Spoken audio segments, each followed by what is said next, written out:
નમસ્કાર વિદ્યાર્થી મિત્રો, વર્ચ્યુઅલ ક્લાસરૂમ ટ્રેનિંગ સેશનમાં આપ સૌનું હાર્દિક સ્વાગત છે। આજે આપણે ભણશું ઇન્ડક્શન અને ઇન્ડક્ટિવ સિસ્ટમ વિશે। તો ઇન્ડક્શન અને ઇન્ડક્ટિવ સિસ્ટમ કોને કહેવાય? તો એ બીજું કંઈ નથી પરંતુ આપણે જે ઇગ્નિશન સિસ્ટમ છે એની જ વિશે આપણે અહીંયા ચર્ચા કરીશું। તો આજની જે આધુનિક યુગમાં જે ઇલેક્ટ્રોનિક ઇગ્નિશન સિસ્ટમનો જે ઉપયોગ થાય છે તે આપણી કન્વેન્શનલ ઇલેક્ટ્રિકલ સિસ્ટમથી કઈ રીતે જુદી પડે છે, તેની રચના અને તેના ફાયદા અને તેના ગેરફાયદા વિશે આજે આપણે અહીં જાણીશું। તો સૌપ્રથમ આપણે શરૂઆત કરીએ તો ઇન્ડક્શન કોને કહેવાય? તો કોઈપણ વસ્તુનું ઉત્પન્ન થવું અથવા તો પ્રેરણ થવું તેને ઇન્ડક્શન કહેવામાં આવે છે। અહીં વાહક તારમાં ઇલેક્ટ્રિસિટી ઉત્પન્ન થવાની ઘટનાને ઇન્ડક્શન કહેવામાં આવે છે। તો એનો મતલબ એ થયો કે કોઈ વાહક તારમાંથી આપણે ઇલેક્ટ્રિક કરંટ જે ઉત્પન્ન થાય છે એને આપણે ઇન્ડક્શન કહી શકીએ। તો હવે એની અંદર ઇલેક્ટ્રોમેગ્નેટિક ઇન્ડક્શન, તો ઇલેક્ટ્રોમેગ્નેટિક ઇન્ડક્શન કઈ રીતે ઉત્પન્ન થશે? તો એની માટે કોઈપણ વાહક તારના ગૂંચળાની સાથે ચુંબકીય ક્ષેત્રમાં ફેરફાર કરવાથી તે ગૂંચળામાં વિદ્યુત પ્રવાહ પ્રેરિત થાય છે। આ ઘટનાને ઇલેક્ટ્રોમેગ્નેટિક ઇન્ડક્શન કહેવામાં આવે છે। તો જુઓ, અહીંયા આપણને બાજુમાં આકૃતિમાં દેખાય છે એક આ વાયરનું ગૂંચળું છે, વાયરની કોઇલ બનાવેલી છે, એની અંદર એક આપણે ચુંબક છે એને આપણે મૂવમેન્ટ કરશું એની અંદરથી, તો એમાંથી આપણને જે વોલ્ટેજ મળે છે એ આપણને અહીંયા ગેલ્વેનોમીટર જોડેલું છે એની ઉપર દેખાશે। તો આ કઈ રીતે ઉત્પન્ન થશે? તો કે આ જે તારનું ગૂંચળું છે એમાંથી મેગ્નેટ પસાર થતાં આની વચ્ચે જે મેગ્નેટિક ફિલ્ડ ઉત્પન્ન થશે, જે મેગ્નેટ લાઇન હશે એ કપાશે, એની હિસાબે વોલ્ટેજ પ્રોડ્યુસ થશે અને એ આપણે ગેલ્વેનોમીટરની મદદથી આપણે અહીંયા જોઈ શકશું। તો હવે પછી આપણે ભણીશું ઇન્ડક્ટિવ સિસ્ટમ।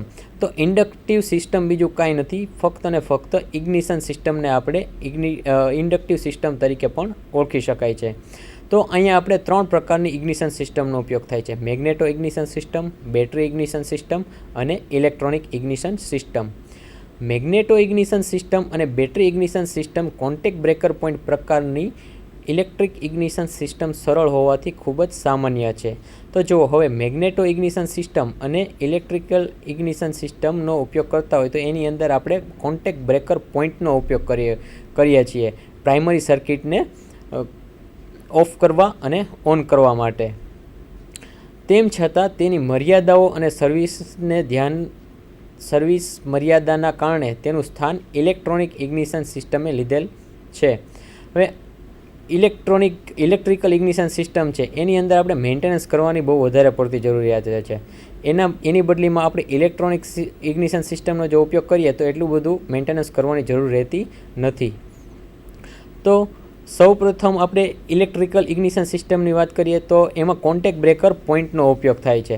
તો આ જે કોન્ટેક્ટ બ્રેકર પોઈન્ટ છે જે પ્રાઇમરી સર્કિટને ખોલ બંધ ચાલુ બંધ કરવાને હિસાબે તે પોઈન્ટમાં કોન્ટેક્ટ બ્રેકર પોઈન્ટમાં ખાડા પડી જાય છે અથવા તો બળી જવાની શક્યતા રહે છે અને ત્રીજું ઘસાઈ જાય છે, જેથી તેની સર્વિસ છે એ ટૂંકા સમયગાળામાં જ કરવી પડે છે અને એન્જિનને હાઈ સ્પીડમાં ઝડપવાના કારણે સૂક્ષ્મ રીતે કાર્ય કરી શકતું નથી। એટલે કે હાઈ સ્પીડ એન્જિન ફરતું હોય તો આપણે એટલા વધારે સ્પાર્કની ઉત્પાદનની જરૂર પડશે, તો એ સમયે કોન્ટેક્ટ બ્રેકર પોઈન્ટ છે એ વ્યવસ્થિત કામ આપી શકતું નથી।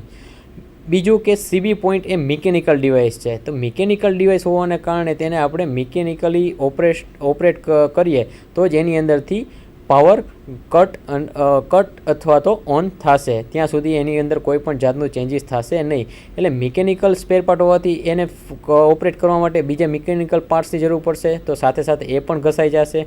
તો આવી રીતે જે એકબીજા ફરતા ભાગો છે એ ઓપરેટ થવાથી એમાં ઘસારો ઉત્પન્ન થશે, ઘસારો ઉત્પન્ન થવાશે એટલે એમાં મેન્ટેનન્સ કરવાની જરૂરિયાત પડશે। તેમજ એન્જિનની હાઈ સ્પીડમાં ડ્વેલ પીરિયડમાં પૂરતું ચુંબકીય ક્ષેત્ર ઉત્પન્ન થતું નથી।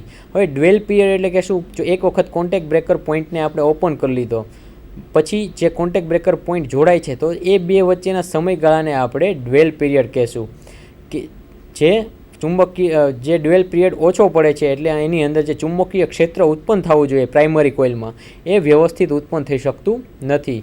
જેથી આપણો સ્પાર્ક છે એ નબળો પડે છે. સ્પાર્ક નબળો પડવાથી આપણું ફ્યુલનું દહન છે એ વ્યવસ્થિત થઈ શકતું નથી. એટલે કે 8000 RPM ધરાવતા એન્જિનમાં આપણે 1 સેકન્ડમાં 400 વખત જ સ્પાર્ક આપણે ઉત્પન્ન કરી શકીએ છીએ. જે મોડર્ન હાઈ સ્પીડ એન્જિનનો ઇલેક્ટ્રિક ઇગ્નિશન સિસ્ટમ સંતોષકારક કાર્ય કરી શકતી નથી. તો અત્યારના જે હાઈ સ્પીડ એન્જિન આવી ગયા છે એની અંદર જો આપણે ઇલેક્ટ્રિકલ ઇગ્નિશન સિસ્ટમ વાપરીએ, જો એ કોન્ટેક્ટ બ્રેકર પોઈન્ટવાળી ઇગ્નિશન સિસ્ટમ વાપરીએ તો એ વ્યવસ્થિત સ્પાર્ક પૂરો કરી શકતો નથી. કારણ કે 1 સેકન્ડમાં ફક્ત ને ફક્ત 400 વખત જ જો સ્પાર્ક ઉત્પન્ન કરી શકતો હોય તો એની અંદર ફ્યુલનું દહન થતું નથી અને નોકિંગનું પ્રમાણ વધી જાય છે. આ ખામી ઇલેક્ટ્રોનિક ઇગ્નિશન સિસ્ટમની શોધ થતાં દૂર થઈ છે, જેમાં 1000 સ્પાર્ક પ્રતિ સેકન્ડ મેળવી શકાય છે. હવે અહીંયા ઇલેક્ટ્રોનિક ઇગ્નિશન સિસ્ટમનો જો ઉપયોગ કરવામાં આવે તો એની અંદર 1000 સ્પાર્ક મેળવી શકાય છે. જ્યારે આપણે ઇલેક્ટ્રિકલ કોન્ટેક્ટ બ્રેકર પોઈન્ટવાળી ઇગ્નિશન સિસ્ટમનો યુઝ કરતા હતા તો એમાં ફક્ત ને ફક્ત 400 સ્પાર્ક મળતા હતા, જ્યારે અહીંયા આપણને 1000 સ્પાર્ક મળે છે. જેથી 16000 RPM ધરાવતા હાઈ સ્પીડ એન્જિનને ઓપરેટ સંતોષકારક રીતે કરી શકાય છે. એટલે કે હાઈ સ્પીડ એન્જિન જેના RPM રિવોલ્યુશન જે હાઈ છે, જે 16000થી 20000 સુધીના RPM ઉપર જે એન્જિન આપણું ફરે છે એને પણ જો સ્પાર્ક છે એ સંતોષકારક રીતે મળી શકશે અને આપણું એન્જિનનું પરફોર્મન્સ સારી રીતે મળી શકશે. ઇલેક્ટ્રોનિક ઇગ્નિશન સિસ્ટમમાં કોમ્પ્યુટર પ્રોગ્રામ દ્વારા ચોક્કસ ટાઈમિંગ દરેક ઓપરેટિંગ કન્ડિશનમાં સરળતાથી મેળવી શકાય છે. હવે ઇલેક્ટ્રોનિક ઇગ્નિશન સિસ્ટમની અંદર જે ઓપરેશન થાય છે ઇગ્નિશનનું એ પૂરેપૂરું કોમ્પ્યુટર પ્રોગ્રામિંગ કરેલું હોય છે. એને કહેવાય છે ECU, ઇલેક્ટ્રોનિક કંટ્રોલ યુનિટ. એની દ્વારા જે પ્રોગ્રામિંગ બને છે એનાથી આપણી ઇગ્નિશન સિસ્ટમ વર્ક કરે છે અને તે દરેક સ્ટેજમાં કામ કરે છે. આઇડલિંગમાં, હાઈ સ્પીડમાં, લો સ્પીડમાં, બધી જ જગ્યાએ વ્યવસ્થિત રીતે આપણી ઇગ્નિશન સિસ્ટમ છે એ કામ કરી શકશે. ઇલેક્ટ્રોનિક ઇગ્નિશન સિસ્ટમમાં સેમિકન્ડક્ટર ટ્રાન્ઝિસ્ટરનો ઉપયોગ કરવામાં આવે છે. હવે સેમિકન્ડક્ટર એટલે શું? તો કે એ નથી પૂરેપૂરું ઇન્સ્યુલેટર કે નથી પૂરેપૂરું કંડક્ટર, એટલે કે તે વાહકય નથી અને અવાહકય નથી. તો આવા જે મટીરિયલનો ઉપયોગ છે એને જોઈન્ટ કરીને આપણે શું કરવાનું છે, સેમિકન્ડક્ટરનો ઉપયોગ કરીને ટ્રાન્ઝિસ્ટર બનાવવામાં આવે છે અને ઇલેક્ટ્રોનિક સિસ્ટમમાં એનો ઉપયોગ થાય છે. જે સેમિકન્ડક્ટરમાં પીઝો ઇલેક્ટ્રિક મટીરિયલનો ઉપયોગ કરવામાં આવે છે. પીઝો ઇલેક્ટ્રિક મટીરિયલના ઉપયોગ બાદ ઇગ્નિશન સર્કિટ ખૂબ જ સરળ અને ભરોસાપાત્ર બની છે. હવે આ પીઝો ઇલેક્ટ્રિક મટીરિયલ એટલે શું? તો પીઝો ઇલેક્ટ્રિક મટીરિયલની એક ગુણધર્મ છે કે જેની ઉપર કોમ્પ્રેશન ફોર્સ આપીએ અથવા તો ટેન્સાઇલ જેને દબાવીએ અથવા તો ખેંચીએ તો એમાં અંદરથી એની અંદર વોલ્ટેજ ઉત્પન્ન થાય છે. કોઈ પણ મિકેનિકલ આપણે ફોર્સ આપીએ અથવા તો એને ખેંચીએ તો પીઝો ઇલેક્ટ્રિક મટીરિયલની અંદરથી એક જાતનો વોલ્ટેજ કરંટ ઉત્પન્ન થાય છે કે જેની મદદથી આપણે સર્કિટને આપણે ચલાવી શકશું. ઇલેક્ટ્રોનિક ઇગ્નિશન સિસ્ટમમાં મુખ્ય 2 પ્રકારનો ઉપયોગ થાય છે. એક બેઝિક ડિસ્ટ્રીબ્યુશન ટાઈપ અને ડિસ્ટ્રીબ્યુશન વગરની. હાલની આધુનિક તમામ વાહનોમાં ડિસ્ટ્રીબ્યુશન વગરની ઇગ્નિશન સિસ્ટમનો ઉપયોગ કરવામાં આવે છે. એટલે આ ઇગ્નિશન સિસ્ટમ એવી પ્રકારની કે છે જેમાં ડિસ્ટ્રીબ્યુટર લગાવવામાં આવતું નથી. જો ડિસ્ટ્રીબ્યુટર જ ન હોય તો એની અંદર કોન્ટેક્ટ બ્રેકર પોઈન્ટ પણ હોતા નથી. કોન્ટેક્ટ બ્રેકર પોઈન્ટ હોતા નથી એટલે કે એની અંદર સર્કિટ ઓન ઓફ કરવાની ત્યાંથી જરૂર પડતી નથી અને આપણી ઇગ્નિશન સિસ્ટમ છે એ વ્યવસ્થિત કામ કરશે. જેને હિસાબે ફ્યુલ ઇકોનોમીમાં વધારો કરે છે, તેથી ખૂબ જ વિશ્વાસપાત્ર બની છે. તે ફ્યુલ ઇકોનોમીમાં વધારો કરે છે એટલે કે ફ્યુલ છે આપણી વાહનની છે એવરેજ વધશે, પૂરેપૂરું દહન થશે અને પોલ્યુશન ઓછું થશે. કન્વેશનલ ઇલેક્ટ્રિક ઇગ્નિશન સિસ્ટમ જેવી જ basic distributor type electronic ignition system છે. જેવી આપણે conventional electric system contact breaker પોઈન્ટવાળી જોઈ ગયા એવી ને એવી જ ઇલેક્ટ્રોનિક ઇગ્નિશન સિસ્ટમ છે જેમાં કોન્ટેક્ટ બ્રેકર પોઈન્ટની જગ્યાએ ટાઈમરનો ઉપયોગ થાય છે. જો આ ઇલેક્ટ્રોનિક ઇગ્નિશન સિસ્ટમની અંદર ડિફરન્સ એટલો જ કર્યો છે કે જે કોન્ટેક્ટ બ્રેકર પોઈન્ટનો ઉપયોગ થતો ઇલેક્ટ્રિકલ ઇગ્નિશન સિસ્ટમમાં તેને દૂર કરીને એ કોન્ટેક્ટ બ્રેકર પોઈન્ટની જગ્યાએ આપણે ટાઈમર મૂકી દીધેલું છે. તો જો અહીંયા આપણે 2 ફિગર દેખાય છે. પહેલી છે ઇલેક્ટ્રિકલ ઇગ્નિશન સિસ્ટમ અને બીજી છે ઇલેક્ટ્રોનિક ઇગ્નિશન સિસ્ટમ. તો આમાં બેટરીમાંથી પાવર જાય છે ઇગ્નિશન કોઇલમાં, ઇગ્નિશન કોઇલમાંથી જશે કોન્ટેક્ટ બ્રેકર પોઈન્ટમાં, કોન્ટેક્ટ બ્રેકર પોઈન્ટમાંથી જ્યારે સર્કિટ ઓન ઓફ થશે એટલે અહીંયા સેકન્ડરી વાઇન્ડિંગમાં હાઈ વોલ્ટેજ પ્રોડ્યુસ થઈને ડિસ્ટ્રીબ્યુટર કેપમાં જશે અને ત્યાંથી આપણે સ્પાર્ક મળશે. જ્યારે આપણે ઇલેક્ટ્રોનિક ઇગ્નિશન સિસ્ટમમાં બેટરીમાંથી ઇલેક્ટ્રોનિક કંટ્રોલ મોડ્યુલમાં જશે. ઇલેક્ટ્રોનિક કંટ્રોલ મોડ્યુલ જે છે એ અહીંયા આર્મેચર અથવા તો આર્મેચરમાંથી આપણને સિગ્નલ મળશે, જેની મદદથી આપણે પ્રાઇમરી વાઇન્ડિંગ અને સેકન્ડરી વાઇન્ડિંગના વોલ્ટેજ છે એ સ્ટેપ અપ અને સ્ટેપ ડાઉન થશે અને તે જશે ડિસ્ટ્રીબ્યુટર રોટરમાં અને ત્યારબાદ ત્યાંથી સ્પાર્ક પ્લગમાં. તો અહીંયા આપણે ડિફરન્સ જોઈ શકાય છે કે ઇલેક્ટ્રિકલ ઇગ્નિશન સિસ્ટમની અંદર અહીંયા કોન્ટેક્ટ બ્રેકર પોઈન્ટનો ઉપયોગ થાય છે, કે જ્યારે અહીંયા આપણે શેનો ઉપયોગ કરશું? આર્મેચરનો ઉપયોગ કરશું. કે તો આ મેઇન ડિફરન્સ છે, બાકી બધી વસ્તુ આપણે સેમ રહે છે. આ ટાઈમર તરીકે પલ્સ જનરેટર અથવા તો હોલ ઇફેક્ટ સ્વિચ અથવા ઓપ્ટિકલ સ્વિચનો ઉપયોગ કરવામાં આવે છે. હવે જે આપણે કોન્ટેક્ટ બ્રેકર પોઈન્ટની જગ્યાએ આર્મેચર અથવા જે ટાઈમર મૂકેલું છે એની જગ્યાએ એને આપણે પલ્સ જનરેટર અથવા તો હોલ ઇફેક્ટ અથવા તો ઓપ્ટિકલ સ્વિચ, આ ત્રણમાંથી કોઈ પણ એક વસ્તુ મૂકીને આપણે ઇલેક્ટ્રોનિક ઇગ્નિશન સિસ્ટમને ઓપરેટ કરી શકીએ છીએ, જે ઇગ્નિશન મોડ્યુલને ટ્રિગર કરે છે અને electronic ignition system control unit પણ કહે છે. આ જે ટાઈમર છે એ ઇલેક્ટ્રોનિક ઇગ્નિશન મોડ્યુલને ટ્રિગર કરે છે, એટલે કે ઇલેક્ટ્રોનિક કંટ્રોલ યુનિટ છે એને ફક્ત ને ફક્ત સિગ્નલ આપવાનું કામ કરશે. આ કંટ્રોલ યુનિટમાં પ્રાથમિક રીતે ટ્રાન્ઝિસ્ટર સર્કિટની જરૂરિયાત રહે છે, જેનો બેઝિક કરંટ ઓફ અને ઓન ટાઈમર દ્વારા થાય છે. તો હવે આપણે જે કંટ્રોલ યુનિટ જોયું, ઇગ્નિશન કંટ્રોલ યુનિટ, એની અંદર ફક્ત ને ફક્ત ટ્રાન્ઝિસ્ટર સર્કિટ હશે, બીજી કોઈ વસ્તુ હશે નહીં, કે જે ટાઈમર દ્વારા આપણને જે પલ્સ જનરેશન જે મળશે એને સેન્સ કરીને પ્રાઇમરી સર્કિટને ઓન અને ઓફ કરવાનું કામ કંટ્રોલ યુનિટમાં થશે, જેના પરિણામે પ્રાઇમરી કરંટ સ્ટોપ અને સ્ટાર્ટ થશે. બાકી આ પદ્ધતિના તમામ ભાગો ઇલેક્ટ્રિક પોઈન્ટ ટાઈપની પદ્ધતિની જેમ કાર્ય કરે છે. એટલે જેમ આગળ વાત કરી ગયા એમ કે ફક્ત ને ફક્ત અહીંયા પ્રાઇમરી કરંટ છે એને ઓન ઓફ કરવાનું કામ કોણ કરશે? કંટ્રોલ યુનિટ કરશે. બાકી બધા જ કામ કઈ રીતે કામ કરશે? તો કે ઇલેક્ટ્રિકલ ઇગ્નિશન સિસ્ટમની જેવી રીતે બીજા બધા કામ આપશે. તો હવે આપણે જે ટાઈમરમાં પલ્સ જનરેશનની વાત થઈ, તો પલ્સ જનરેશન કઈ રીતે વર્ક કરશે? તો ઇગ્નિશન સર્કિટમાં કોન્ટેક્ટ બ્રેકર પોઈન્ટની જગ્યાએ પલ્સ જનરેટરનો ઉપયોગ થાય છે. એટલે કે ઇલેક્ટ્રિકલ સર્કિટમાં જે આપણે કોન્ટેક્ટ બ્રેકર પોઈન્ટનો ઉપયોગ થતો હતો એને આપણે રિપ્લેસ કરીને ત્યાં શું મૂકી દીધું છે? પલ્સ જનરેટર મૂકી દીધું છે, જે અલ્ટરનેટિવ વોલ્ટેજ જનરેટ કરે છે. ઇગ્નિશન કોઇલની પ્રાઇમરી વાઇન્ડિંગમાં કરંટ મોકલવા અને તોડવા માટે સર્કિટ જોડવા અને તોડવાનું કાર્ય પલ્સ જનરેટર કરે છે.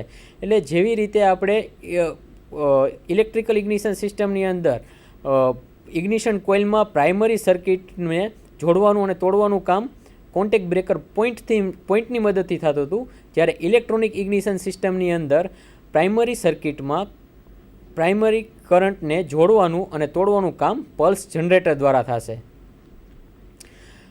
અહીંયા આપણે ઇલેક્ટ્રોનિક ઇગ્નિશન સિસ્ટમની આકૃતિ દેખાય છે, જેમાં કોન્ટેક્ટ બ્રેકર પોઈન્ટની જગ્યાએ શું મૂકી દીધું છે? પલ્સ જનરેટર અથવા તો ટાઈમર કહી શકશું.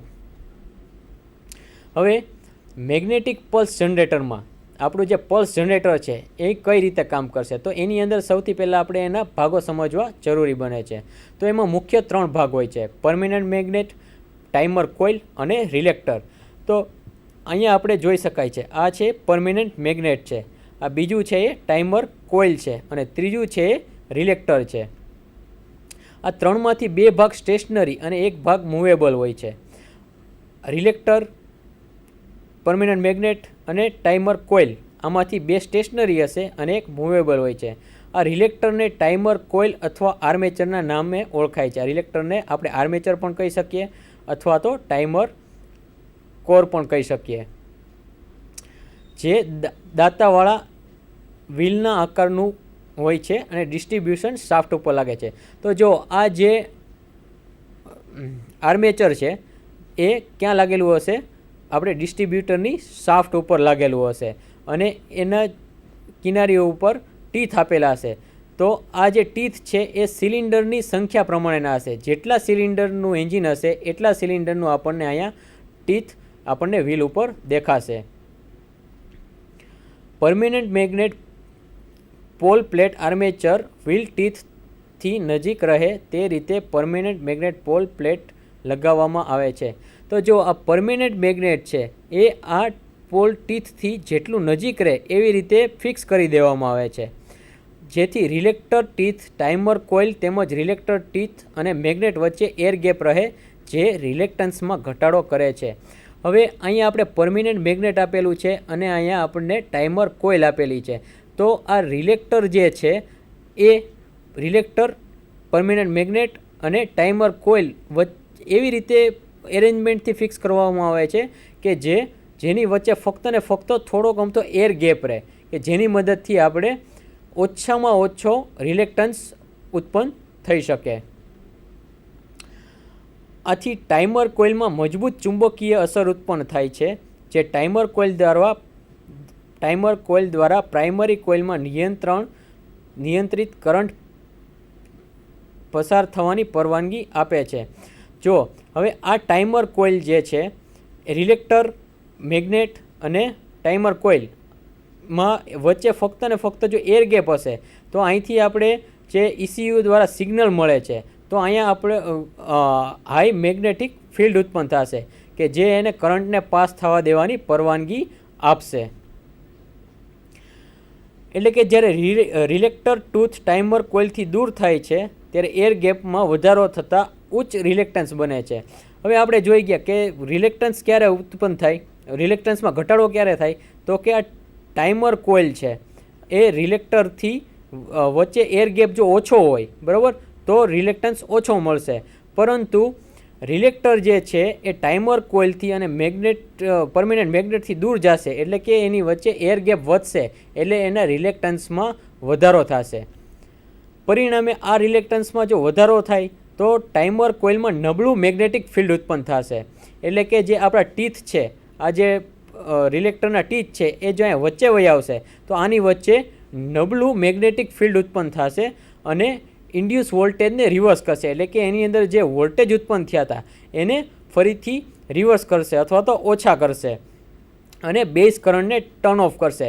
એટલે કે અહીંથી જે ECUમાં જે સિગ્નલ જાય છે, જે કરંટ જાય છે એને શું કરશે, બંધ કરી દે છે. એટલે કે પ્રાઇમરી સર્કિટનો પાવરને એ કટ કરી નાખે છે. તેથી પ્રાઇમરી કોઇલમાં એમીટર કલેક્ટર ટ્રાન્ઝિસ્ટરને દૂર કરે છે. તેથી ઇગ્નિશન કોઇલમાં મેગ્નેટિક ફિલ્ડ નાશ પામે છે, જે સ્પાર્ક પ્લગ માટે હાઈ વોલ્ટેજ ઉત્પન્ન કરે છે. હવે જે પ્રાઇમરી કોઇલમાં કરંટ જે છે, વોલ્ટેજ જે છે એ ઓછા થઈ જાય, એટલે પાવર ઓફ થઈ જશે, એની મદદ એટલે ઇગ્નિશન કોઇલની અંદર હાઈ EMF જનરેટ થશે, જે સેકન્ડરી કોઇલમાં હાઈ વોલ્ટેજ ઉત્પન્ન કરશે અને એની મદદથી આપણે સ્પાર્ક પ્લગને હાઈ વોલ્ટેજ મળશે. હવે આપણે એક વિડીયો દ્વારા આ આખી સિસ્ટમ કઈ રીતે કામ કરે છે તે આપણે સમજશું. તો જો અહીંયા આપણે સૌથી પહેલાં સ્ટાર્ટ કરીએ તો કન્વેન્શનલ ઇલેક્ટ્રિક ટાઈપની ઇગ્નિશન સિસ્ટમ જે ઉપયોગ થતી એની આપણે વાત કરીશું.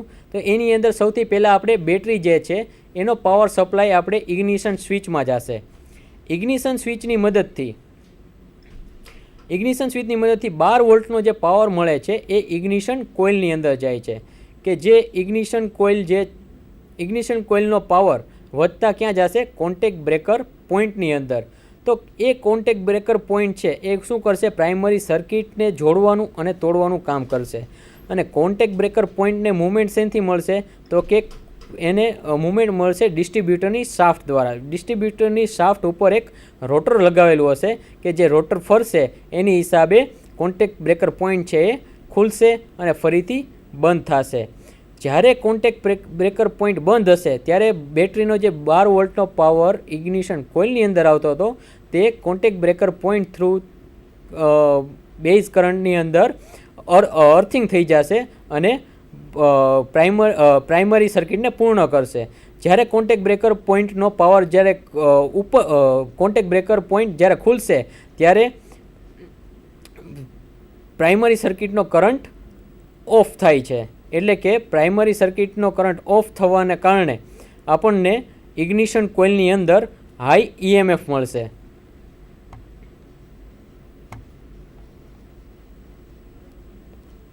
અહીંયા આપણે જોઈ શકાય છે કે જ્યારે કોન્ટેક્ટ બ્રેકર પોઈન્ટ જે ઓપન થશે ત્યારે સેકન્ડરી વાઇન્ડિંગની અંદર હાઈ EMF જનરેટ થશે, એટલે કે સ્પાર્ક પ્લગને સ્પાર્કિંગ કરવા માટે 22,000 વોલ્ટ જેટલો પાવર અહીંયા જનરેટ થશે. તો ઇગ્નિશન કોઇલનું કામ શું થયું? તો કે બેટરીનો જે 12 વોલ્ટનો પાવર હતો એને ઇન્ડ્યુસ કરીને 22,000 વોલ્ટમાં કન્વર્ટ કરી દીધો.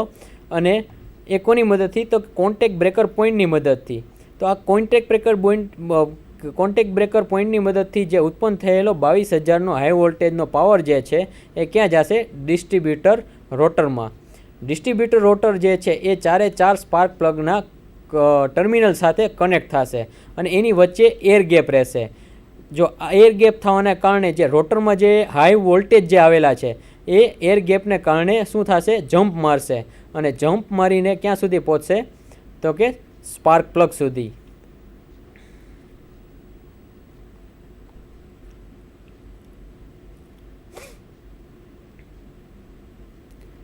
હવે અહીંયા જોઈ શકાય છે કે આપણે જે રોટરની મદદથી સ્પાર્ક પ્લગને જે પાવર આપવામાં આવે છે તે high tension wire, ignition wire પણ કહી શકાય, હાઈ ટેન્શન વાયર દ્વારા આપણા સ્પાર્ક પ્લગની અંદર જશે.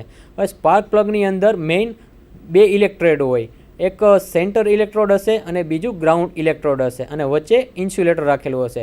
તો સેન્ટર ઇલેક્ટ્રોડની મદદથી જ્યારે પાવર આવશે ત્યારે ગ્રાઉન્ડ ઇલેક્ટ્રોડ વચ્ચે અને સેન્ટર ઇલેક્ટ્રોડની વચ્ચે એર ગેપ હશે. એ એર ગેપના કારણે પાવર જે વોલ્ટેજ જે સ્પાર્ક છે એ જમ્પ થશે સ્પાર્ક પ્લગના ગ્રાઉન્ડ ઇલેક્ટ્રોડ ઉપર અને એ જમ્પ થવાને કારણે આપણું જે ફ્યુલ છે એ સળગી ઉઠશે.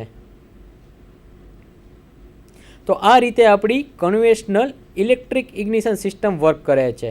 હવે આપણે આગળ વધારેમાં જોતા કે કોન્ટેક્ટ બ્રેકર પોઈન્ટને રિપ્લેસ કરીને આપણે જે ટાઈમરનો ઉપયોગ કરેલો છે તો એ ઇગ્નિશન સિસ્ટમ કઈ રીતે કામ કરશે? તો એને કહેવાશે આપણે ઇલેક્ટ્રોનિક ઇગ્નિશન સિસ્ટમ.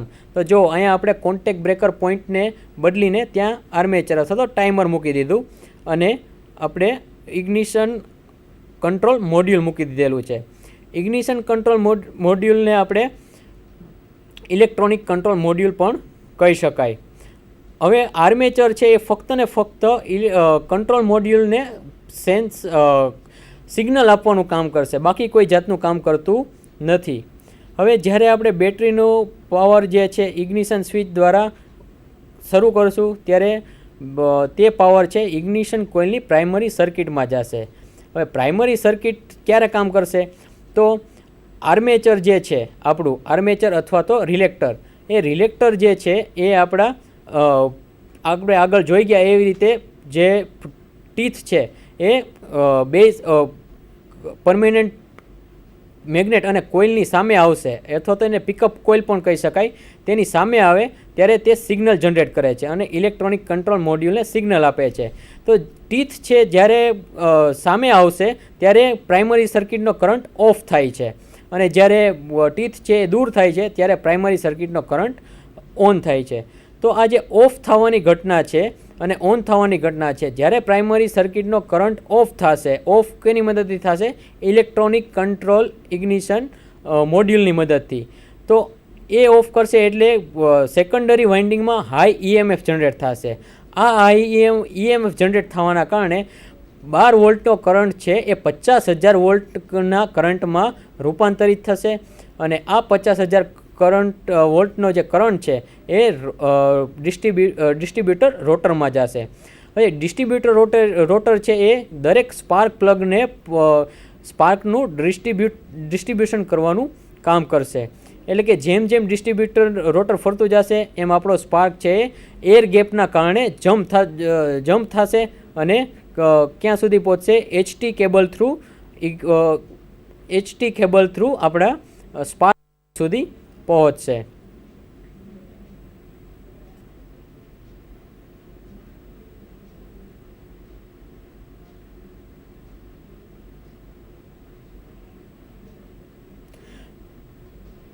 જો અહીંયા જોઈ શકાય છે કે સેકન્ડરી વાઇન્ડિંગમાંથી જે પાવર આવે છે રોટરની અંદર અને રોટર જે છે એ હાઈ ટેન્શન વાયર દ્વારા સ્પાર્ક પ્લગને મોકલે છે. તો આ સ્પાર્ક પ્લગની અંદર 2 ઇલેક્ટ્રોડ હશે, એક સેન્ટર ઇલેક્ટ્રોડ અને બીજું હશે ગ્રાઉન્ડ અથવા તો અર્થ ઇલેક્ટ્રોડ. કે સેન્ટર ઇલેક્ટ્રોડમાંથી જે પાવર પાસ થશે તો એ અર્થ ઇલેક્ટ્રોડ ઉપર જમ્પ થશે એર ગેપના કારણે, અને આપણું ફ્યુલ છે એ સરળતાથી આપણે સળગાવી શકશું. તો આવી રીતે આપણી ઇલેક્ટ્રોનિક ઇગ્નિશન સિસ્ટમ છે એ પૂર્ણ રીતે વર્ક કરે છે, અને તે કોન્ટેક્ટ બ્રેકર પોઈન્ટ કરતાં વધારે સારી રીતે આપણને પાવર આપી શકે છે. ઇલેક્ટ્રિકલ ઇગ્નિશન સિસ્ટમમાં આપણને ફક્ત ને ફક્ત 12 વોલ્ટમાંથી 22,000 વોલ્ટનો પાવર મળતો હતો, જ્યારે આમાં આપણે વધારે પાવર મેળવી શકાય છે. હવે આપણે કોન્ટેક્ટ બ્રેકર પોઈન્ટની જગ્યાએ આપણે જે રીતે રિલેક્ટરનો ઉપયોગ કરીએ છીએ, હવે એવી જ રીતે આપણે હોલ ઇફેક્ટ સ્વિચનો પણ ઉપયોગ કરી શકાય છે. એટલે કે રિલેક્ટરની જગ્યાએ આપણે હોલ ઇફેક્ટ સ્વિચનો ઉપયોગ કરવાનો છે. તો હોલ ઇફેક્ટ સ્વિચ કઈ રીતે કામ કરશે? તો જ્યારે પાતળા સેમિકન્ડક્ટર ચિપમાંથી કરંટ પસાર થતો હોય અને તેના કાટખૂણે ચુંબકીય અસર થતી હોય તેવી ચિપમાં બંને છેડે પોટેન્શિયલ ડિફરન્સ જોવા મળે છે. એટલે જો આપણે આકૃતિમાં સરળતાથી સમજી શકશું કે આ વચ્ચે એક ચિપ રાખેલી છે જે સેમિકન્ડક્ટર ચિપ છે, તેના કાટખૂણે આપણે એક મેગ્નેટ રાખેલું છે. હવે આ જે સેમિકન્ડક્ટર ચિપ છે એને આપણે બેટરીનો સપ્લાય આપશું અને તેના કાટખૂણે ચુંબક રાખશું, એટલે એની અંદર પોટેન્શિયલ ચુંબકીય અસર જોવા મળશે. અહીંયા આપણને ચુંબકીય અસર જોવા મળે છે, એટલે કે સેમિકન્ડક્ટરની બીજી બાજુ ઉપર આપણે પોટેન્શિયલ ડિફરન્સ જોવા મળે છે, અને એ પોટેન્શિયલ ડિફરન્સ આપણને અહીંયા વોલ્ટ મીટરની મદદથી જો માપીએ તો આપણને અહીંયા વોલ્ટેજ ડિફરન્સ દેખાય છે. એટલે કે પ્રાઇમરી સર્કિટને તોડવાનું અને જોડવાનું કામ આપણે સેમિકન્ડક્ટર સ્વિચનો ઉપયોગ કરીએ તો પણ કરી શકાય છે. ક્યારે? તો કે સેમિકન્ડક્ટરની અંદર પાવર ડિફરન્સ ત્યારે જ ઉત્પન્ન થાય છે કે ત્યારે ચુંબક અને સેમિકન્ડક્ટરની વચ્ચે કોઈ અવરોધ ન હોય તો પોટેન્શિયલ ડિફરન્સ જોવા મળે છે, અને જો અહીંયા વચ્ચે કોઈ વસ્તુ અવરોધ રાખી દઈએ તો આપણને તે વોલ્ટેજ છે એ મળતા નથી. ધાતુમાં હોલ ઇફેક્ટ ખૂબ જ ઓછી હોય છે, પરંતુ જર્મેનિયમ અને સિલિકોન જેવા સેમિકન્ડક્ટર મટીરિયલમાંથી પસાર થતાં તે ખૂબ જ વધારે ઉત્પન્ન થાય છે. હવે જો આપણે ધાતુમાં હોલ ઇફેક્ટ તરીકે ધાતુનો ઉપયોગ કરીએ તો એમાં વધારે પડતો જે મેગ્નેટિક ફ્લક્સ ઉત્પન્ન થવું જોઈએ, પોટેન્શિયલ ડિફરન્સ ઉત્પન્ન થવો જોઈએ, એ થતો નથી. પરંતુ સેમિકન્ડક્ટર જેવા કે જર્મેનિયમ અને સિલિકોનનો ઉપયોગ કરવામાં આવે તો તેની ઉપર હોલ ઇફેક્ટની અસર બહુ વધુ પડતી દેખાય છે, અને એ હોલ ઇફેક્ટ સેન્સર જે છે એને આપણે હોલ ઇફેક્ટ સ્વિચ તરીકે આપણે ઉપયોગ લઈ શકાય છે. હવે એન્જિનના સિલિન્ડરની સંખ્યા મુખ્ય સ્ટીલ શટર અને વિન્ડો ધરાવતા ડિસ્ટ્રીબ્યુશન ફરવાથી શટર અને વિન્ડો વારાફરતી સેમિકન્ડક્ટર ચિપ અને પરમેનન્ટ મેગ્નેટને કવર અને અનકવર કરે છે. તો જો આપણને અહીંયા બાજુમાં એક ડિસ્ટ્રીબ્યુટર ઉપર લાગતું એક રોટર દેખાય છે, એ રોટરની વચ્ચે એક શટર છે અને ખુલ્લો ભાગ છે એને વિન્ડો તરીકે ઓળખવામાં આવે છે. તો આ જે વિન્ડો અને શટર છે આ એક બાજુ મેગ્નેટ રાખવામાં આવે છે, એક બાજુ સેમિકન્ડક્ટર રાખવામાં આવે છે, અને વચ્ચેથી આ જે શટર અને વિન્ડો છે એને ફેરવવામાં આવે છે. તો જ્યારે આ શટર વચ્ચે આવશે ત્યારે મેગ્નેટિક ફિલ્ડ ઉત્પન્ન થતું નથી, એટલે કે એની અંદર કોઈ પણ જાતનો વોલ્ટેજ ઉત્પન્ન થશે નહીં. પરંતુ જો વિન્ડો આવશે એટલે કે મેગ્નેટ છે એ ડાયરેક્ટલી જે સેમિકન્ડક્ટર છે એના 90 અંશના ખૂણે એટલે કાટખૂણે આવી જશે, એટલે એની અંદર મેગ્નેટિક ફિલ્ડ ઉત્પન્ન થશે, એટલે સેમિકન્ડક્ટરમાંથી પાવરને પસાર થવા દેશે. આ અટકેલ સેન્સરમાં base current electronic control unit ટ્રાન્ઝિસ્ટરના પ્રાઇમરી કરંટને ટર્ન ઓફ કરે છે. તો જેવું રોટરની વચ્ચે આપણું મેગ્નેટ અને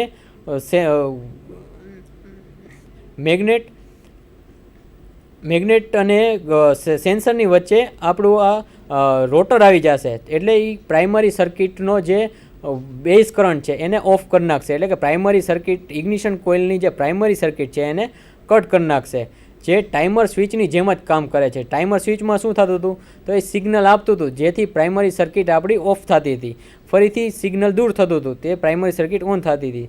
તો આ પણ એવી જ રીતે કામ કરશે. ઇગ્નિશન સિસ્ટમમાં હોલ ઇફેક્ટ સ્વિચનો સામાન્ય રીતે ઉપયોગ કરવાથી ઇલેક્ટ્રોનિક ફ્યુઅલ ઇન્જેક્શનમાં ઉચ્ચ એક્યુરેસી અને વધારે સમયનો ભરોસો મળે છે. હવે આપણે ઇગ્નિશન સિસ્ટમ છે એની અંદર જો આપણે હોલ ઇફેક્ટ સ્વિચનો ઉપયોગ કરીએ તો આપણને ઇગ્નિશન છે એ દરેક સમયે ચોક્કસ રીતે મળશે, જેની મદદથી પ્રદૂષણ ઘટે છે અને ફ્યુઅલ કન્ઝપ્શન પણ ઘટે છે. હોલ ઇફેક્ટ સ્વિચનો ટેસ્ટ ડીસી વોલ્ટ મીટરથી જ કરવામાં આવે છે. એનો ટેસ્ટ છે ઓહમ મીટર વડે કરવામાં આવતો નથી, કારણ કે તે હોલ ઇફેક્ટ સ્વિચને નુકસાન પહોંચાડે છે. હવે હોલ ઇફેક્ટ સ્વિચની જગ્યાએ, ટાઈમરની જગ્યાએ આપણે ઓપ્ટિકલ સ્વિચ સેન્સરનો પણ ઉપયોગ કરી શકાય છે. ડિસ્ટ્રીબ્યુટરની અંદર કોન્ટેક્ટ બ્રેકર પોઈન્ટ કાઢીને એ જગ્યાએ ઓપ્ટિકલ સ્વિચનો ઉપયોગ કરવામાં આવે છે. તો ઓપ્ટિકલ સ્વિચ કોની ઉપર કામ કરશે? તો કે રેડિયેશનના નિયમ ઉપર કામ કરશે. તો તેમાં શું જરૂરિયાત પડશે? તો કે રેડિયેશન સોર્સ, ફોટો સેલ અને ડિસ્ટ્રીબ્યુશન ડ્રાઈવ સાથે લગાવવામાં ફરતી ડિસ્કની જરૂરિયાત રહે છે. રેડિયેશન સોર્સ તરીકે ગેલિયમ આર્સેનિક સેલનો ઉપયોગ થાય છે, જે અચળ લેવલ ઝીનર ડાયોડ સ્ટેબિલાઇઝર વડે ઓપરેટ થાય છે.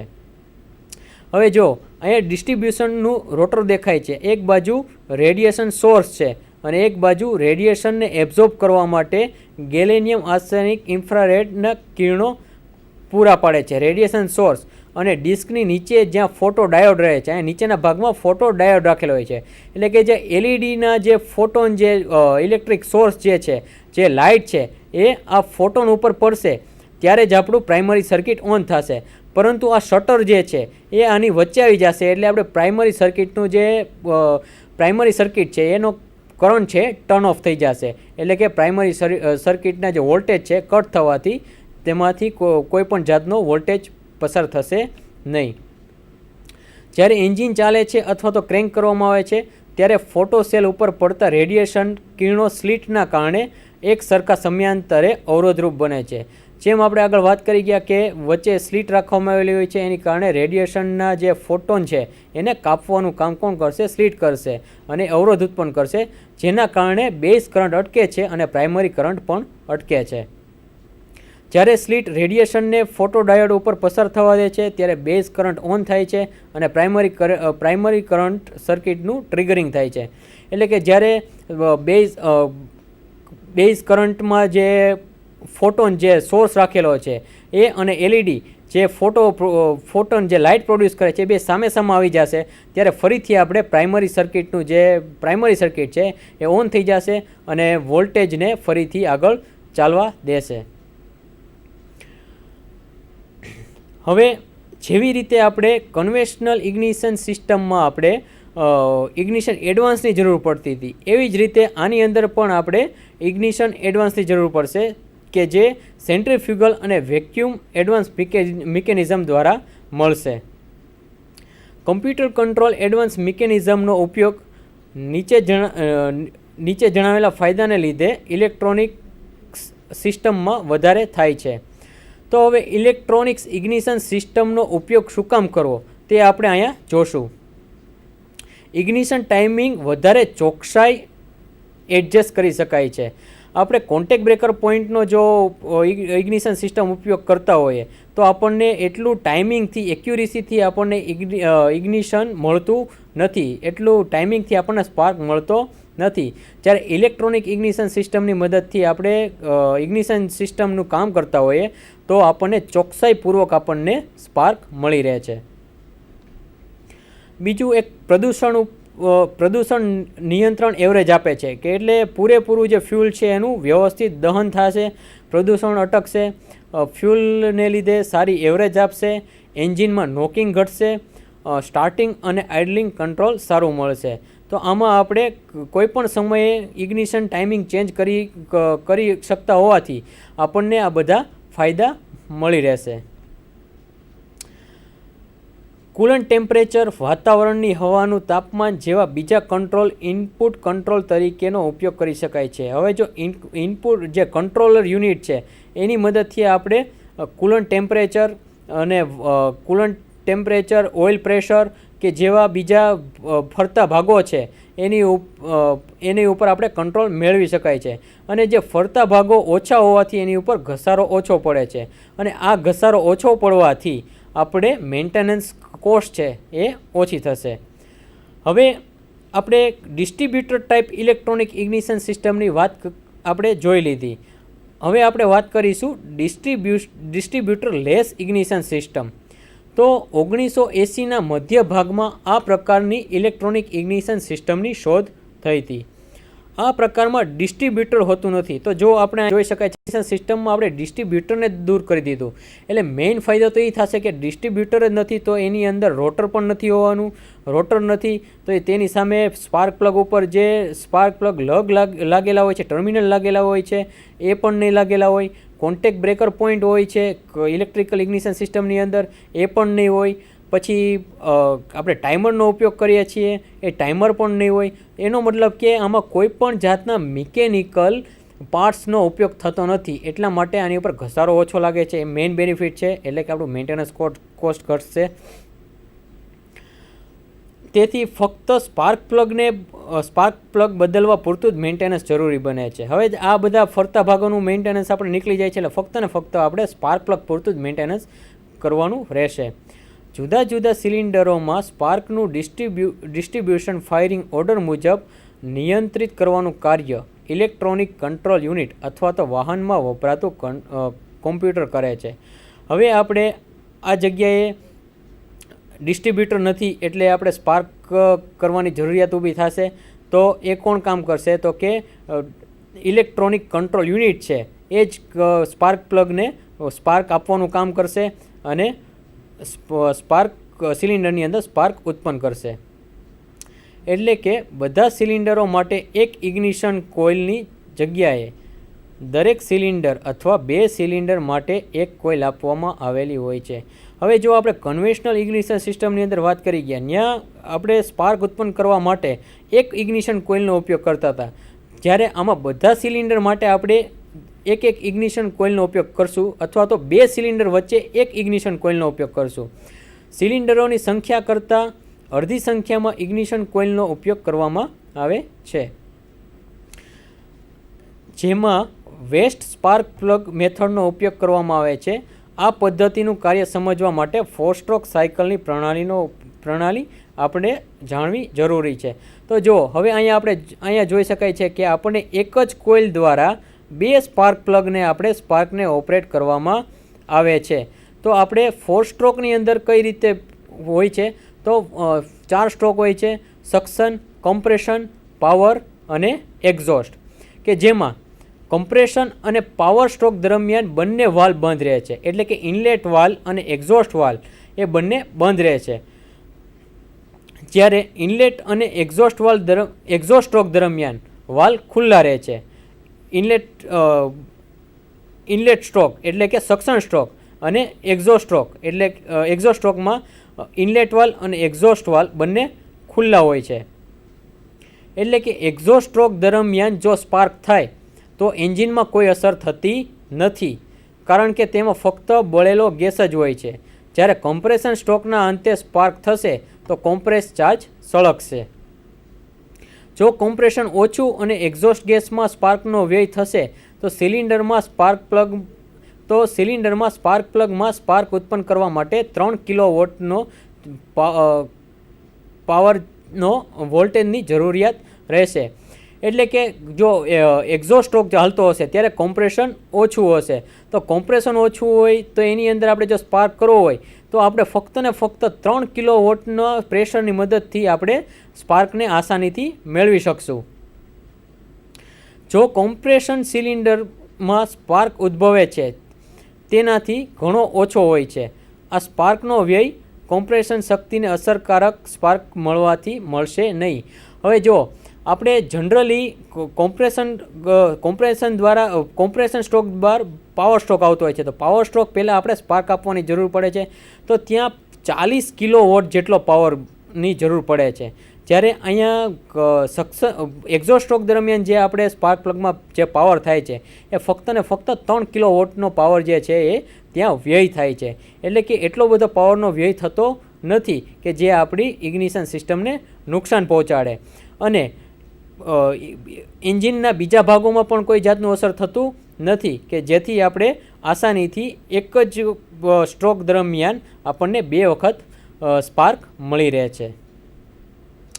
આમ દરેક રિવોલ્યુશન વખતે ફાયર કરી શકે તે માટે સ્પાર્ક પ્લગને બનાવવામાં આવે છે. તો સ્પાર્ક પ્લગ એવી રીતે બનાવેલા હશે કે જે દરેક રિવોલ્યુશન વખતે જે સ્પાર્ક જે તણખલો છે એ સહન કરી શકે.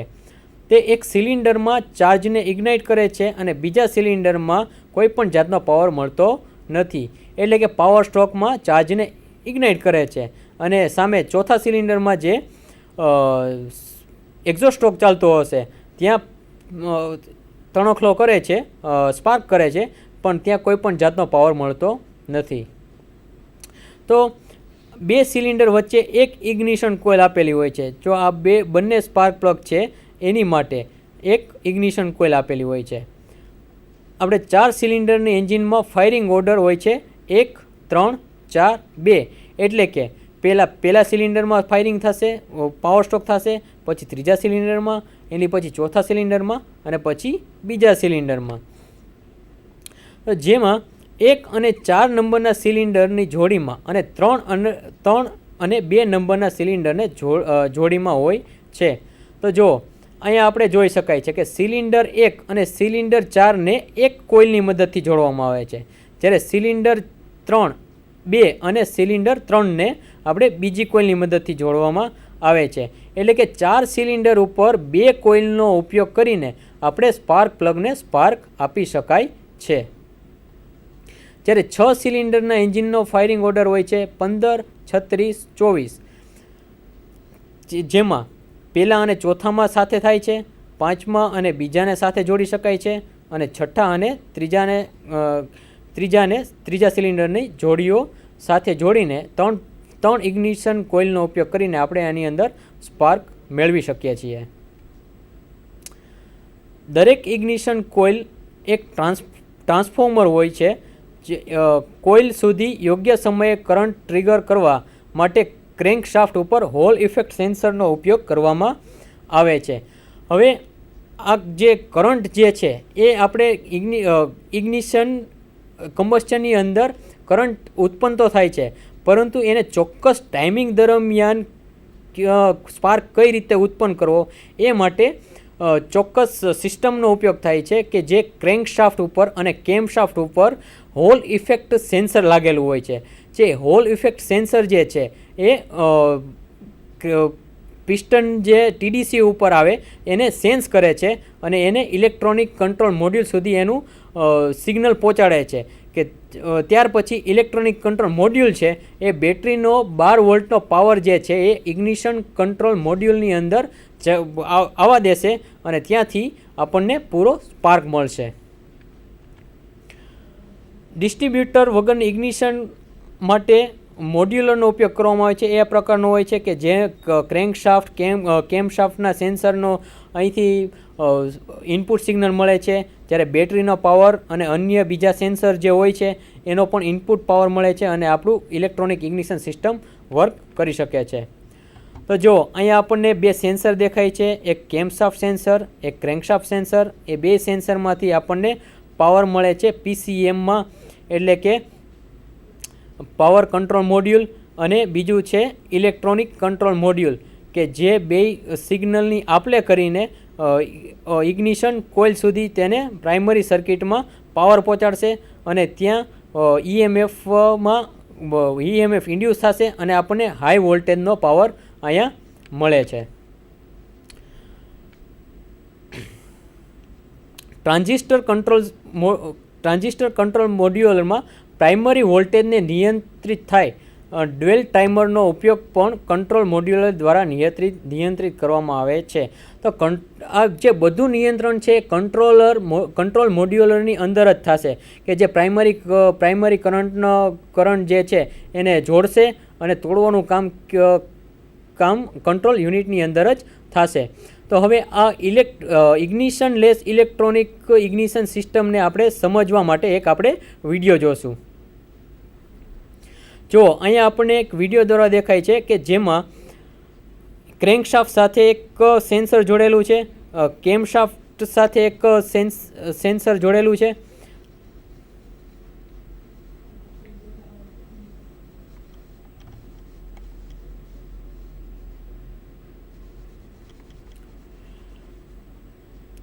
હવે અહીંયા કેમ્પશાફ્ટ જ્યારે ક્રેન્કશાફ્ટ અને કેમ્પશાફ્ટ ઉપર બે ટ્રિગરિંગ વ્હીલ આપેલા હોય છે કે જે ટ્રિગરિંગ વ્હીલ છે એ જ્યારે રોટેટ થશે ત્યારે, અને આ જે વચ્ચે એક મોટો ખાંચો આપેલો છે એ પોઝિશન દેખાડે છે કે એ આપણો પિસ્ટન છે એ TDC ઉપર છે.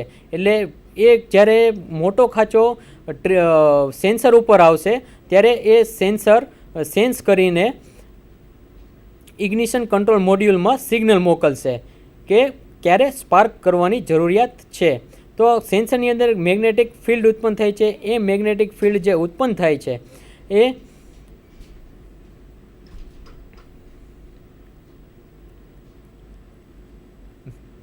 મેગ્નેટિક ફિલ્ડ જે ઉત્પન્ન થાય છે એ ઇલેક્ટ્રોનિક કંટ્રોલ મોડ્યુલને સેન્સ કરશે.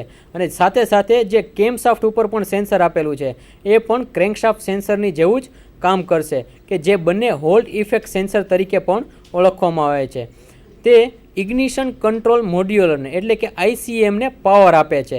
હવે ICMને પાવર આપે તો ICMમાંથી પાવર જનરેટ કઈ રીતે થશે? તો એ જનરેટ ત્યારે થશે કે જે બેટરીનો જે પાવર છે એ બેટરીનો પાવર જ્યારે ઇગ્નિશન સ્વિચને ઓન કરશું ત્યારે બેટરીનો પાવર ECMમાં એટલે કે ઇલેક્ટ્રોનિક કંટ્રોલ મોડ્યુલમાં જશે. અને ઇલેક્ટ્રોનિક કંટ્રોલ મોડ્યુલ છે એ પ્રાઇમરી સર્કિટમાં આપણને આપશે અને ત્યાં પાવર મળશે. હવે અહીંયા આપણે વેસ્ટ સ્પાર્ક મેથડની વેસ્ટ સ્પાર્ક પ્લગ મેથડ આપણે સમજશું. તો જો અહીંયા આપણું ECM છે એટલે કે ઇગ્નિશન કંટ્રોલ મોડ્યુલ કે જે સક્શન સ્ટ્રોક વખતે, કોમ્પ્રેશન સ્ટ્રોક અને પાવર સ્ટ્રોક વખતે આપણે શું કરે છે, ડાયરેક્ટલી પાવરને સ્પાર્ક આપે છે એટલે આપણો પાવર સ્ટ્રોક મળે છે. અને આ સાયકલ છે એ કન્ટિન્યુઅસ ચાલતી રહે છે.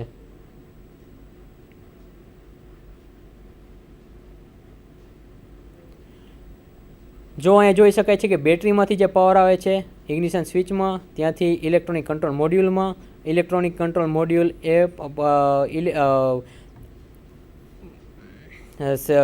સેન્સ કરીને આપણે પાવર મોડ્યુલમાં મોકલશે.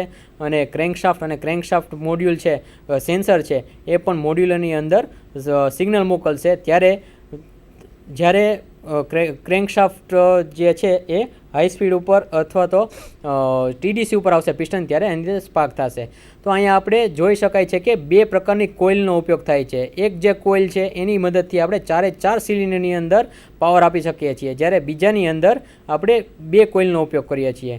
હવે આપણે જોશું વેસ્ટ સ્પાર્ક મેથડ. એમાં ઇનલાઇન એન્જિન અને વી ટાઈપ એન્જિન બેની અંદર ઉપયોગ કરવામાં આવે છે. તો આમાં આપણે કોઇલ 1 અને 2 અને કોઇલ 3 કુલ 3 પ્રકારની કોઇલનો ઉપયોગ કરશું. એનું કનેક્શન દેખાડેલું છે. તો હવે જ્યારે એકની અંદર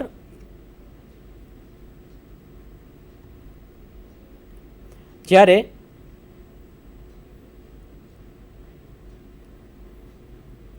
આપણે વેસ્ટ સ્પાર્ક પ્લગ મેથડની મદદથી આપણે જાણી શકાય છે કે જ્યારે પાવર એક્ઝોસ્ટ સ્ટ્રોક હોય છે ત્યારે આપણે અહીંયા સ્પાર્ક જોવા મળે છે. એટલે આ સ્પાર્કની અંદર ફક્ત ને ફક્ત 3 કિલોવોટ જેટલું જ આપણે પાવર મળે છે કે જે એન્જિનના ફરતા ભાગોને કોઈ પણ જાતનો ઉપયોગ કરી શકતા નથી. જ્યારે બીજા સિલિન્ડરમાં પાવર સ્ટ્રોક ચાલતો હશે કે જ્યાં 40 કિલોવોટ જેટલો આપણે સ્પાર્ક આપીને આપણે પાવર મેળવી શકીએ છીએ. એટલે કે એક જ સમય દરમિયાન આપણે 2 સિલિન્ડરમાં સ્પાર્ક આપી શકીએ છીએ. જો અહીંયા જોઈ શકાય છે કે પાવર સ્ટ્રોક દરમિયાન આપણે જે પાવર આપીએ છીએ એ પાવર સ્ટ્રોકથી નીચે જશે અને બીજી સામે જે એક્ઝોસ્ટ સ્ટ્રોકમાં જે તણખલો થાય છે તેને સર્કિટ પૂરી કરવામાં આપણે કામ કરે છે. જે એક્ઝોસ્ટ સ્ટ્રોકમાં જે તણખલો થશે એનું પ્રેશર જે છે એ કોમ્પ્રેશન સ્ટ્રોક કરતાં ઓછું હશે એટલે સ્પાર્ક છે રિવર્સ ડાયરેક્શનમાં જશે અને ફરીથી હાઈ વોલ્ટેજ ઇગ્નિશન કોઇલની અંદર થઈ જશે. એટલે અહીંયા આ જગ્યાએ પાવરનો પણ વ્યય થતો નથી અને આપણને ઇગ્નિશન છે એ આપણને ડાયરેક્ટલી મળી શકે છે.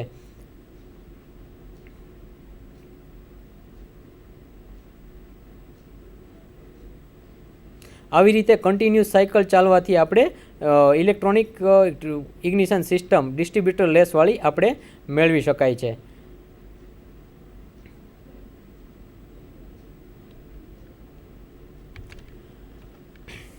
હવે આપણે આગળ જોશું કેટલીક ડિસ્ટ્રીબ્યુટર વગરની પદ્ધતિમાં ઇગ્નિશન કોઇલને સીધી સ્પાર્ક પ્લગ ઉપર આપવામાં આવેલી હોય છે.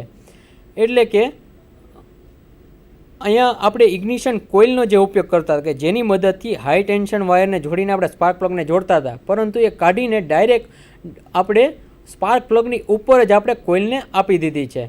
જ્યારે સ્પાર્ક પ્લગ HT કેબલ જે હાઈ વોલ્ટેજ વ્યય થાય છે તેને ઓછો કરવા રોકવા માટે સ્પાર્ક પ્લગ ઇગ્નિશન કોઇલ આપવામાં આવેલી હોય છે. એટલે કે હાઈ વોલ્ટેજ કેબલમાંથી પણ વોલ્ટેજનો વ્યય થાય છે એને રોકવા માટે આપણે ડાયરેક્ટ પ્લગની ઉપર જ આપણે કોઇલને રાખી દેવામાં આવે છે.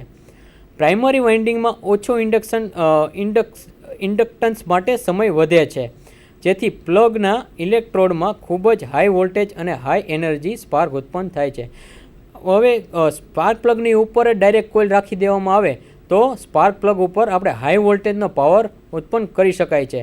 આશરે 40 કિલોવોટ કરતાં પણ વધારે પાવર હોય છે. કમ્બસ્ચન પ્રોસેસની શરૂઆત અસરકારક બને છે અને કોલ્ડ સ્ટાર્ટિંગ સ્થિતિમાં નબળા સ્પાર્ક પણ કમ્બસ્ચન અસરકારક બને છે. એટલે કે આપણો જો સ્પાર્ક પ્લગ નબળો હશે તો પણ આની મદદથી આપણું એન્જિન સરળતાથી ચાલુ થઈ જાય છે. કેટલીક ડાયરેક્ટ ઇગ્નિશન સિસ્ટમમાં કેપેસિટર ડિસ્ચાર્જ ઇગ્નિશન ઉપયોગ કરે છે. કેપેસિટર ડિસ્ચાર્જ એટલે કે કોઇલની જગ્યાએ આપણે કેપેસિટરને મૂકી દેવાનો. તો કેપેસિટરનો ગુણધર્મ એવો છે કે એક વખત આપણે એને પાવર આપીએ એટલે એ ચાર્જ થઈ જાય અને ફરીથી પાછો જ્યારે એની અંદરથી પાવર કટ કરી નાખીએ તો એની અંદરથી હાઈ વોલ્ટેજનો પાવર ઉત્પન્ન થાય છે. હવે ડિસ્ટ્રીબ્યુશન લેસ અથવા તો ઇલેક્ટ્રોનિક ઇગ્નિશન સિસ્ટમના ફાયદા. તો વધુ પડતા સ્થાયી ઇગ્નિશન ટાઈમિંગના પરિણામે એન્જિનનું પરફોર્મન્સ સારું મળે છે, ફ્યુલમાં બચત થાય છે અને પ્રદૂષણ ઘટે છે. ઘણા ઓછા હલનચલન અથવા મૂવિંગ પાર્ટ ઓછા હોવાથી ઘર્ષણ ઉત્પન્ન થતું નથી, તેથી વારંવાર મેન્ટેનન્સ કરવાની જરૂર રહેતી નથી. મિકેનિકલી ટાઈમિંગ એડજસ્ટ કરવાની જરૂરી રહેતી નથી. જ્યારે આપણે કોન્ટેક્ટ બ્રેકર પોઈન્ટમાં આપણે એને એડજસ્ટ કરવું પડતું હતું. ડિસ્ટ્રીબ્યુશનના ઓપરેશનમાં એન્જિન ઉપર કોઈ મિકેનિકલ લોડ પડતો નથી, કારણ કે આમાં ડિસ્ટ્રીબ્યુટર હોતું નથી. એટલે એન્જિન જ્યારે ચાલે છે ત્યારે ડિસ્ટ્રીબ્યુટર ન હોવાને કારણે ડિસ્ટ્રીબ્યુટરની રોટર છે, શાફ્ટ છે એને ચલાવવાની જરૂર પડતી નથી. એટલે એટલો લોડ એન્જિન ઉપર ઓછો પડે છે. ડિસ્ટ્રીબ્યુટરનો ઉપયોગ નથી રોટર કેપ ગેપ જાળવવો તેમજ ઓછી એફિશિયન્સી મળવી જેવી ખામીઓ થશે નહીં. ડિસ્ટ્રીબ્યુટર કેપનો ઉપયોગ નથી થતો એટલે જે વચ્ચે એર ગેપ હોવો જોઈએ ડિસ્ટ્રીબ્યુટર રોટરથી લઈને સ્પાર્ક પ્લગના ટર્મિનલ સુધી, એ એર ગેપ જાળવવાની જરૂર રહેતી નથી અને ફ્રીક્વન્સી જાળવવાની જરૂર રહેતી નથી અને આપણને સ્પાર્ક સારો મળે છે. કોઇલ ઓઇલ પ્લગમાં હાઈ ટેન્શન વાયરને દૂર કરીને સ્પાર્ક પ્લગની ઉપર જ ઇગ્નિશન કોઇલ આપવામાં આવે છે કે જેથી ખરાબ વાયર છે, ખરાબ પ્લગ વાયરને લીધે વોલ્ટેજ લીકેજ થાય છે અને મિસફાયર થાય છે. હવે જો આપણે ઇલેક્ટ્રોનિક ઇગ્નિશન સિસ્ટમમાં જો આપણે વાયરનો ઉપયોગ કરતા હતા એની જગ્યાએ કોઇલ છે એને ડાયરેક્ટ પ્લગ જ ઉપર લગાવી દેવામાં આવે તો વાયર જે છે એ ખરાબ થવાની શક્યતા રહેશે નહીં. અને જો ગરમ એક્ઝોસ્ટ મેનિફોલ્ડ હશે તો એની સાથે જો વાયર અડતો હોય તો વાયર ઘસાઈ જાય છે અથવા તો બળી જાય છે, એટલે ઇગ્નિશન સિસ્ટમ કામ કરતી નથી. સ્પાર્ક પ્લગના ટર્મિનલ વાયર વચ્ચે કનેક્શન કરતાં પ્લગ તૂટી જવાની શક્યતા રહે છે. તેવું ન થાય તો કેટલીક વખત વાયરને આંચકા સાથે પ્લગ બૂટમાંથી નીકળી જાય છે. એટલે ક્યારેક આપણે પ્લગને ઝટકો મારીએ ત્યારે પ્લગ બૂટમાંથી જ આપણો વાયર છે એ નીકળી જશે અને ઇગ્નિશન સિસ્ટમ આપણી કામ કરશે નહીં. પ્લગ વાયર પોતે જ એક ચુંબકીય અસર ઉત્પન્ન કરે છે જે નીચે નજીકમાં આવતી ઇલેક્ટ્રોનિક સર્કિટો અને સેન્સર વાયરને અસર કરે છે. તો પ્લગ વાયરની અંદર જ્યારે વોલ્ટેજ પસાર થતો હોય ત્યારે એની અંદર મેગ્નેટિક ફ્લક્સ પ્રોડ્યુસ થશે, હાઈ વોલ્ટેજ પ્રોડ્યુસ થશે કે જે આજુબાજુના સેન્સર રહેલા છે એને પણ અસર કરશે અને એની જે રચના છે એની ઉપર ડિફેક્ટ કરીને આપણે બીજી એમાં ખામી ઉત્પન્ન કરશે. હવે નીચે જણાવેલા ફાયદાને નવા એન્જિનોમાં પ્લગની ઉપર જ કોઇલ આપવામાં આવે છે. ઇગ્નિશન સિસ્ટમ વિશ્વાસપાત્ર અને ટકાઉ બને છે દરેક પ્લગ માટે અલગ કોઇલ આપવાથી દરેક ફાયરિંગ વચ્ચે વધારે સમય મળશે. આમ કોઇલ સેચ્યુરેશન ટાઈમિંગનો વધારો થાય, તેથી એન્જિનના હાઈ સ્પીડ વધારે આઉટપુટ વોલ્ટેજ મળે છે. સિંગલ કોઇલ સિસ્ટમ કરતાં કોઇલ ઓન પ્લગમાં 30% જેટલી વધારે શક્તિશાળી સ્પાર્ક મળે છે, તેથી કમ્બસ્ટન સુધરે છે અને લીન એર ફ્યુઅલ મિક્સચર મિસફાયરિંગ બંધ થવાને લીધે એન્જિનમાં ઉપયોગ લેવાય છે. તેનું માઉન્ટિંગ સરળ છે. આ પ્રકારની ઇગ્નિશન સિસ્ટમમાં ક્રેન્કશાફ્ટ પોઝિશનિંગ સેન્સર અને basic timing signal crankshaft flywheel અથવા હાર્મોનિક બેલેન્સ રીડિંગ દ્વારા ઉત્પન્ન થાય છે. આ સિગ્નલ પાવર ટ્રેન કંટ્રોલ મોડ્યુલને પહોંચે છે, જે ફાયરિંગની ચકાસણી કરે છે અને ઇન્ડિવિજ્યુઅલ કોઇલને ઇગ્નિશન કોઇલને એક્ટિવેટ અને ડીએક્ટિવેટ કરે છે. આ કોઇલના પ્રાઇમરી રેઝિસ્ટન્સ ઓછો હોય છે, એટલે કે 0.4 થી 0.6 ઓહમ જેટલો હોય છે, અને પ્રાઇમરી વોલ્ટેજ 13 વોલ્ટેજથી લઈને આપણે 40,000 વોલ્ટ સુધીમાં કન્વર્ટ કરી શકાય છે. તો દર્શક મિત્રો, આજે આપણે જે ઇલેક્ટ્રોનિક ઇગ્નિશન સિસ્ટમ વિશે ભણ્યા, તે માહિતી આપણને આપણા અભ્યાસક્રમમાં ખૂબ જ અસરકારક થશે એવી આશા સાથે હું રજા લઉં છું અને ફરીથી મળશું નવા ટૉપિક સાથે નવા સેશનમાં. ત્યાં સુધી મને રજા આપશો. નમસ્કાર.